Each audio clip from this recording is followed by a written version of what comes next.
अस्सलामुअलैकुम। आज जुम्मा पढ़ के हम लोग जा रहे हैं 26 सितंबर 2025 को।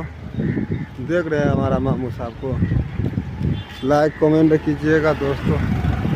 ये तो नेपाल का स्कूल हो गया दोस्तों। बुद्ध धर्म का आदमी पढ़ता है इसमें, ठीक है। हम लोग का तो मस्जिद उधर पीछे रह गया दोस्तों। वही जो घर दिख रहा है उसी में है, ठीक है। हमारा मामू ठाकुर यहीं पे है। अभी उसका वीडियो जाके फिर बनाऊंगा। ये बुद्ध धर्म का स्कूल है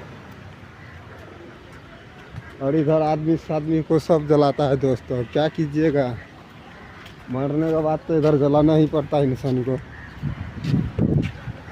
ठीक है। हमारा मामू साहब को देखिएगा और लाइक कमेंट कीजिएगा, है ना।